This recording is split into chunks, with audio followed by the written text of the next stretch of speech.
আসসালামু আলাইকুম রহমতুল্লাহ। সবাই কেমন আছেন? আলহামদুলিল্লাহ। বাংলাদেশ শ্রমিক কল্যাণ ফেডারেশন কালু পৌরসভা কর্তৃক আয়োজিত শ্রমিক ভাইদের দুঃখ লাঘবের জন্য মত বিনিময় সভায় ইতিমধ্যে কথা বলেছেন আমাদের সংসদীয় আসনের সম্মানিত নমিনি জনাব ডক্টর মোস্তফা ফেজা পারভেজ ভাই। উপস্থিত ছিলেন মাওলানা আব্দুল শাহিদ খান সহ বাংলাদেশ ইসলামী ছাত্র শিবিরের সুযোগ্য সভাপতি জনাব সাইদুল সাব্বির এবং অন্যান্য নেতৃবৃন্দ। সকলের প্রতি আবার আন্তরিক সালাম। আসসালামু আলাইকুম রহমতুল্লাহ। আমার সামনে বসে রয়েছেন আল্লাহর বন্ধুগণ। নিঃসন্দেহে আপনারা ভাগ্যবান যারা ইতিমধ্যেই অনেক কাজকাম ফেলে নিজেদের ব্যস্ততার সময়ের মধ্যে থেকে অল্প কিছু সময় এখানে আসছেন, আমাদের দুটো কথা বলার এবং শোনার সুযোগ পেয়েছেন। এই জন্য আপনারা কি অবশ্যই শুকরিয়া আদায় করবেন না? সবাই একটু প্রাণ খুলে বলবেন আলহামদুলিল্লাহ। সম্মানিত ভাইয়ের আমার দরুদ সালাম পেশ করছি রাসূল আকরাম সাল্লাল্লাহু আলাইহি ওয়াসাল্লামের প্রতি। সকলেই বলি সাল্লাল্লাহু আলাইহি সাল্লাম। প্রাণপ্রিয় ভাইয়েরা, আমরা যে শ্রমিক ইউনিয়নকে নিয়ে কথা বলছি, রিক্সা শ্রমিক ইউনিয়ন, এই শ্রমিক ভাইদের হাজারো সমস্যা রয়েছে। তারা ইতিমধ্যেই আমাদের কাছে কিছু সমস্যা শেয়ার করেছে। আমরা সেগুলো নিয়ে জেলা এবং থানায় পরপর বৈঠক করেছি। এগুলো সমস্যার সমাধানের জন্য আমরা ইতিমধ্যে সিদ্ধান্ত নিয়েছি। কিন্তু যারা আমাদেরকে আগে সমস্যার কথা বলেছেন, এখনও সমস্যার সমাধান না হওয়ার কারণে আপনারা কি মন খারাপ করেছেন? আমরা গভীরভাবে পর্যালোচনা করেছি। আমরা দৈনিক যে চাঁদা নিচ্ছে, সে চাঁদা বন্ধ করলে কি হবে, না করলে কি হবে, আমরা আগামী দিনে কীভাবে বন্ধ করব, এই ভাবনাগুলো আমরা ভাবছি। আপনারা বিচলিত হবেন না। আপনাদের সকল সমস্যার সমাধানের জন্য শ্রমিক কল্যাণ ফেডারেশন নেতৃত্ব সহকারে আপনাদের পাশে থাকবে ইনশাআল্লাহ। আপনাদেরকে এতটুকু বলতে চাই, আপনারা জানেন ইতিমধ্যে ৭১-এর পর থেকে নিয়ে আজ তক পর্যন্ত অনেক সমস্যার জন্য অনেকে অনেক কথা বলেছে, অনেক নেতা গিয়েছে, অনেক এমপি গিয়েছে, অনেক চেয়ারম্যান গিয়েছে, আজও কিন্তু আমাদের সমস্যার সমাধান হয়নি, ঠিক কিনা? সম্মানিত ভাইরা আমার, আপনারা জানেন ইতিমধ্যেই বাংলাদেশ জামাত ইসলামী একজন সুযোগ্য এবং দক্ষ এবং অত্যন্ত আন্তরিকতা সম্পন্ন একজন ব্যক্তিকে আমাদের মাঝে নমিনি হিসেবে ঘোষণা দিয়েছে।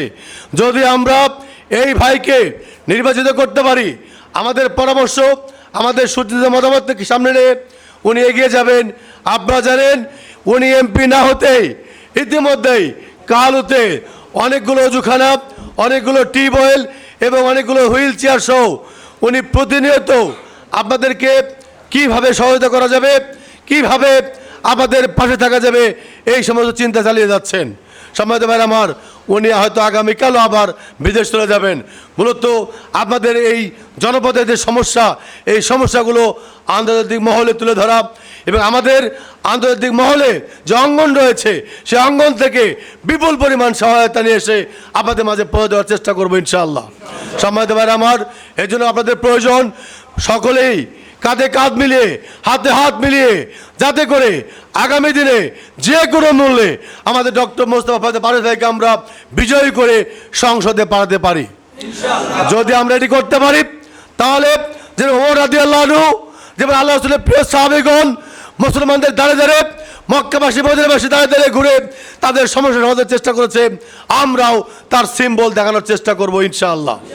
কারণ মুসলমানদের কাজই হচ্ছে এটি, পরস্পর মিলিত হয়ে কাজ করা, শীষের ডালা প্রাচীরের মতো একসঙ্গে মিলিত হয়ে কাজ করা, আর দ্বার গোড়ায় ঘুরে ঘুরে ঘুরে কোন ভাইয়ের কোন সমস্যা রয়েছে সেই সমস্যা খুঁজে বের করে সামষ্টিক অর্থে সেই সমস্যা সমাধানের জন্য চেষ্টা করা।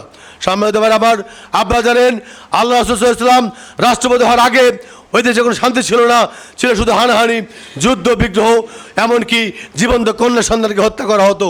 অথচ আল্লাহ রাসূল ক্ষমতা আসার পরে প্রত্যেকটা মানুষ তারা শান্তি নিঃশ্বাস ফেলতে পেরেছিল এবং সেখানে শুধু অবারিত শান্তি প্রবাহিত হয়েছিল। আমরাও মনে করি যদি আমরা ইসলামের পতাকা তোলে, বাংলাদেশ জামাত ইসলামের পতাকা তোলে ঐক্যবদ্ধ হতে পারি, তাহলে বাংলাদেশেও আমরা শান্তির ফলগুধারা বয়ে দেবো ইনশাআল্লাহ। সুতরাং আসুন আমরা আগামী দিনে ডক্টর মোস্তফা ফেজা পারভেজ ভাইকে বিপুল ভোটে বিজয়ী করে এই কালুকে শুধু বাংলাদেশের মধ্যে নয়, আমরা বিশ্বের মধ্যে পরিচিত করবো ইনশাআল্লাহ। কীভাবে করবো? আমরা একে অপরের সহায়তা করে এখানকার উন্নয়নমূলক কাজ করে আমরা আমাদের এই জনপদকে যেমন সুখী সমৃদ্ধিশালী করব এবং সারা বিশ্বের মধ্যে আমরা তুলে ধরার চেষ্টা করবো ইনশাল্লাহ। আজকে এমনভাবেই সময় এত সংক্ষিপ্ত যে আমরা চাইলেও আমরা আমাদের পরিকল্পনার কথা বলতে পারছি না। সমাজে আমরা অতি সত্তর আমরা দ্রুত মসজিদে যাব, যাদের অজু আছে তারা মসজিদে চলে যাবেন, আর যাদের অজু নেই তারা অজু সেরে নামাজে অংশগ্রহণ করবেন।